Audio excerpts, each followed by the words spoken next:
সংগীতৰ সুৰ আধুনিক গীতত ব্যৱহাৰ কৰা প্ৰথমজন ব্যক্তিয়ে মই যিমান জানো জ্যোতিপ্ৰসাদ আগৰৱালা। গছে গছে পাতি দিলে ফুলৰে সৰাই ৰাম ৰাম ফুলৰে সৰাই আগে দিয়া পাছে দিয়া আগে দিয়া পাছে দিয়া পঞ্চ আয়তীয়ে কি ৰাম ৰাম পঞ্চ আয়তীয়ে খাচি পাতে ভাষা দিব চিপুঙে আশা দিব ৰংঘৰে মেলিব দুৱাৰ কৃষ্ণাৰ মূৰৰেহে বকুল ফুল পাহি নীলৰ পাই মুকলি হলৈ গোবিন্দাই ৰাম ঠিক একেদৰে ঘাট পকত পতু কৌতি পতি কপি গিৰি কৰ একে কিবা এনেকুৱা তোমাৰ হৈছে নে যে মঞ্চত তুমি গীত পৰিৱেশন কৰি আছা উদ্যোক্তাসকলে কৈছে যে পিছত ডাঙৰ আৰ্টিষ্ট আছে অলপ শ্বৰ্ট কৰা আগতে দাদা হৈছিল বেয়া লাগে এবাৰ এখন অনুষ্ঠানত তেখেতে মোক নিমন্ত্ৰণ কৰিলে কালচাৰ ছেক্ৰেটাৰীজন আহিল মোক টাইমটো হৈছে বোলে হিৰক তুমি প্ৰগ্ৰেমটো 20 মিনিটমান কৰা হ'ব দাদা ঢোলৰ প্ৰগ্ৰেম হ'ব দাদা 20 মিনিটে কৰিম মঞ্চত উঠিম আৰু নেক্সটটো মই হিৰক হেৰি কৰা 15 মিনিটমান কৰি দিয়া হ'ব দাদা ঠিক মঞ্চত উঠিম আৰু সম্বৰ্ধনা জনাব গামোচাখন পিন্ধাব মই মঞ্চত উঠিছোঁ ছেক্ৰেটাৰীজন আহি তেওঁ মোক গামোচাখন পিন্ধাইছে এনেকৈ পিন্ধাতে মইতো ডিঙিটো হালাই দিলোঁতো কাৰণ হিৰক 5 মিনিটমান কৰি দিয়া তাৰপিছত মই দাদা এটা কাম কৰোঁ মোকতো সম্বৰ্ধনা জনালে ঢোলকেইটাটো ছেটিং কৰিলে এইবিলাক কৰিলে চাউণ্ড চেকটো কৰোঁ চাউণ্ড চেকটো কৰি লোৱা ঠিক আছে চাউণ্ড চেকটো কৰি মই নমস্কাৰটো দি গুচি আহিম নবজাওঁ আচ্ছা স্বাগতম জনাইছোঁ প্ৰিয় দৰ্শক পুনৰ আন এগৰাকী অতিথিৰ সৈতে আন কিছু বিশেষ কথোপকথন কৰিবৰ বাবে আজিও পুনৰবাৰ মই জনহৰজ্যোতি আপোনালোকৰ সন্মুখত এই বিশেষ অনুষ্ঠান লৈ আহিছোঁ ইতিমধ্যে এই অনুষ্ঠান যথেষ্ট আপোনালোকে আঁকোৱালি লৈছে তাৰ বাবে অশেষ ধন্যবাদ আৰু আজিও এনে এগৰাকী সত্তাক আমি আমন্ত্ৰণ কৰিছোঁ যিগৰাকী সত্তা এক নেতৃত্ব বহন কৰিছে লোক সংস্কৃতিৰ বৰ্তমান প্ৰজন্মৰ তেখেত গুৱাহাটী বিশ্ববিদ্যালয়ৰ প্ৰাক্তন সাংস্কৃতিক সম্পাদক লগতে অসমৰ লোককৃষ্টিৰ ওপৰত তেখেতে যি ধৰণে গৱেষণা বা অধ্যয়ন বা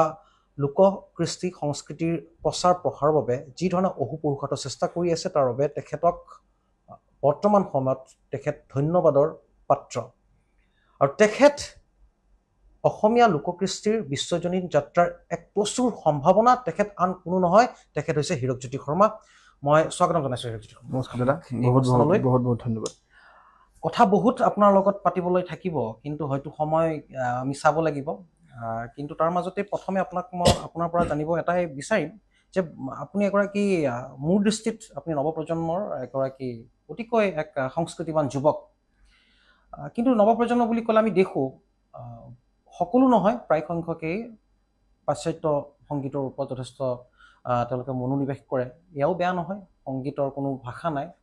কিন্তু আপুনি লোককৃষ্টিকেই আপুনি সমল হিচাপে ল'লে কিয় প্ৰথম কথা দাদা আপোনাক নমস্কাৰ যাচিছোঁ আৰু আটাইকে সেৱা আৰু শ্ৰদ্ধা যাচিছোঁ মই তেনেকুৱা একো বিশেষ নহয় আমি লোকসংগীতৰ এজন সামান্য আমি বৰ্তমান ছাত্ৰহে আমি শিকি আছোঁ আৰু শিল্পী সত্তা যদিও আছে কিন্তু শিল্পী শব্দটোৰ তাৎপৰ্য বহুত বেলেগ গতিকে এই জন্মত শিল্পী হ'ব পাৰোঁ নে নোৱাৰোৱেই শিল্পী সত্তাটো বহুত বেলেগ বস্তু গতিকে আমি এজন সাধাৰণ মানুহ লোকসংগীতৰ এজন ছাত্ৰ আজিও শিকি আছোঁ গতিকে জানক লোকসংগীত আমাৰ আপোন লোকসংগীত ভাল পাওঁ লোকসংগীতক শ্ৰদ্ধা কৰোঁ সন্মানো কৰোঁ মৰমো কৰোঁ আৰু লোকসংগীতটো লৈয়ে